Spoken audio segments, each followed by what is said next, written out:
Assalamualaikum warahmatullahi taala wabarakatuh. Saya sedikit bercerita ya bahwa dulu ketika saya di Amerika, saya punya teman pelajar mahasiswa tepatnya dari Arab Saudi.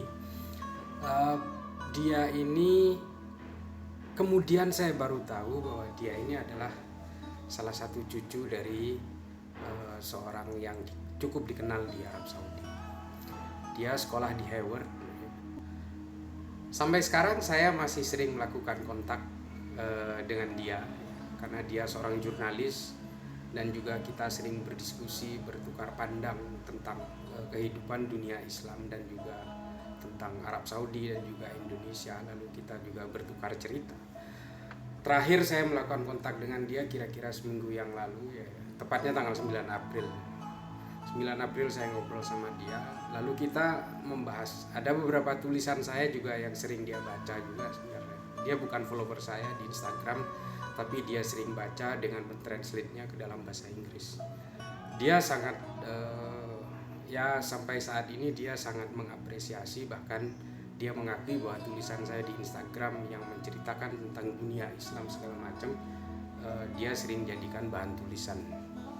Salah satu yang membuat dia concern dan dia bilang itu adalah apa yang saya ungkap tentang bagaimana kehidupan beragama di Arab Saudi yang kemudian menimbulkan resistensi yang tidak terasa di kalangan generasi muda Arab Saudi akibat terlalu ketatnya aturan-aturan agama yang diimplementasikan dalam undang-undang negara.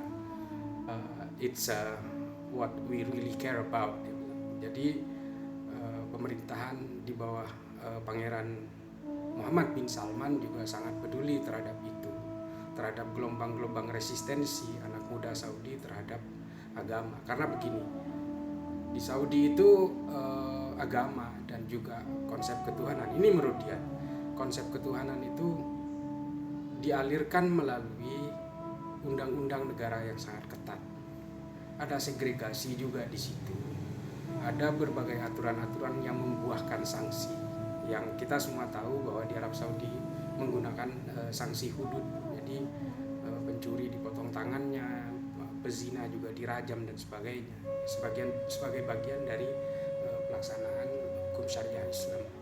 Tapi kemudian adalah justru karena seperti itu, lalu Arab Saudi juga melakukan beberapa upaya reformasi di bawah pemerintahan Pangeran Muhammad bin Salman untuk sedikit melonggarkan tapi tetap dalam koridor-koridor syariah Islam.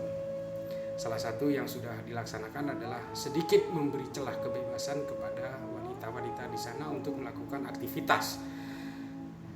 Saya bercerita bahwa saya bilang, wallah, istri saya itu saksinya. Saya setiap ke Saudi itu selalu ribut dengan polisi. Kenapa?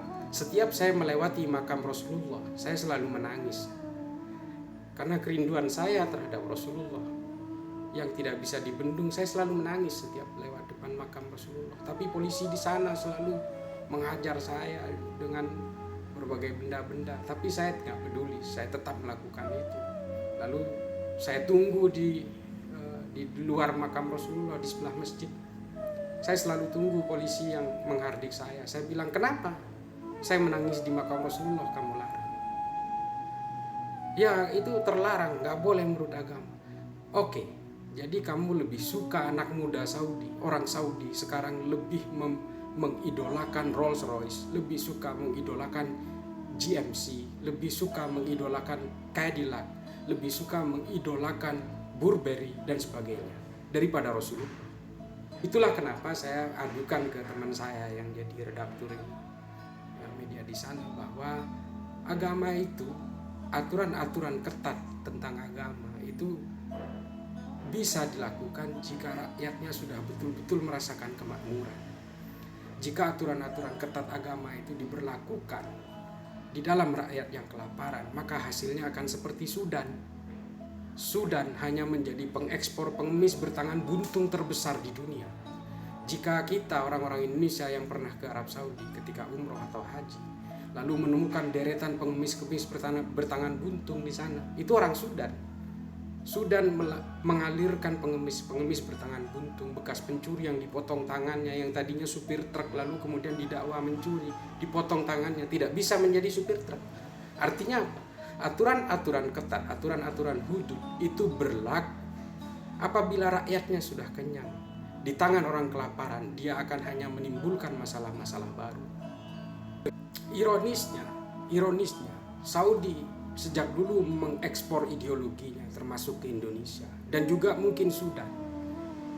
Lalu kemudian kita, kehidupan beragama kita yang sudah terbiasa melakukan akulturasi dengan budaya-budaya berusaha dicabut oleh ideologi itu, sementara kesalahan Saudi yang terbesar adalah tidak membudayakan kehidupan agama, sehingga apa? Rakyat Saudi juga generasi mudanya kemudian melakukan resistensi diam-diam terhadap agama dan juga konsep ketuhanan. Karena apa? Agama tidak dijadikan budaya yang mengakar. Agama hanya disajikan secara tekstual melalui aturan-aturan yang mengikat dan dijadikan borgol. Kecintaan terhadap Nabi Muhammad SAW tidak hanya bisa disajikan secara tekstual, dia harus dijadikan akar budaya. Tidak bisa kemudian kecintaan terhadap Nabi itu hanya bisa ditemukan dalam letterlux, di dalam buku-buku kurikulum dan sebagainya. Lalu apa seperti yang terjadi di Saudi? Oke, di kalangan akademisi, di dalam enklave tertentu, mungkin mereka sangat mencintai agamanya. Mereka tawadhu dalam beragama. Mereka mencintai nabinya. Tapi ingat, semakin modern agama ini, semakin banyak sekali godaan dan pemikiran-pemikiran yang menginfuse setiap generasi muda kita. Itu akan semakin menggerus keagamaan kita, kecintaan kita terhadap Nabi Muhammad SAW.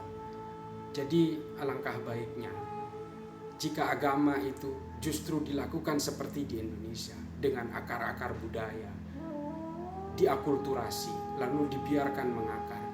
Lalu buang segala hal yang bersifat bid'ah itu. Tuduhan bid'ah terhadap maulid Nabi, bid'ah terhadap ini, bid'ah terhadap itu. Tapi kemudian apa? Mereka lemah dalam membid'ahkan merek-merek hedonistik yang mereka puja. Mereka lemah dalam mengagungkan gaya hidup yang kemudian hanya menjadi liar ketika keluar dari Arab Saudi. Artinya apa? Ini juga personal. Tidak semua orang Saudi seperti itu. Banyak orang Saudi yang alim, yang tawadhu, yang taat beragama dan sebagainya. Tapi apa? Dalam secara evolusif, generasi-generasi muda Saudi sekarang itu sudah mulai meluntur dan mereka itu berusaha untuk melepaskan borgol-borgol itu. Itulah kemudian yang oleh teman saya, seorang jurnalis itu, bahwa Pangeran Muhammad bin Salman berusaha mereformasi itu supaya apa? Supaya anak muda Saudi dan generasi Saudi tidak melakukan resistensi terhadap agama dan juga kecintaannya terhadap Nabi Muhammad SAW tidak berkurang. Karena apa? Karena agama bukan hanya soal tekstual. Jadi kalau agama dibiarkan membudaya, mengakar terhadap budaya, maka dia tidak hanya takut kepada negaranya, tidak hanya tunduk atau mencintai terhadap negara, tapi juga tunduk dan mencintai terhadap agamanya. Itulah kenapa saya secara pribadi, hasil percakapan dengan teman saya tadi, saya berharap Pangeran Muhammad bin Salman bisa melakukan reformasi di Saudi dengan efektif dan juga lebih cepat. Dan sehingga apa? Mengapa saya concern terhadap ini, saya pribadi juga, agar ekspor ideologi yang dulu pernah dijalankan oleh Arab Saudi dan sekarang menjadi kerak-kerak di Indonesia ini kemudian menjadi bisa tereliminasi sedikit demi sedikit. Karena bagaimanapun juga setiap ideologi itu mengalir beserta uangnya. Ini baku. Semua teori ideologi menyatakan seperti itu. Mustahil ideologi itu bisa masuk dan melakukan penetrasi ke dalam suatu negara tanpa ada uangnya. Ini harus dicatat. Dan ini baku empiris, tidak mungkin tidak. Demikian. Assalamualaikum warahmatullahi taala wabarakatuh.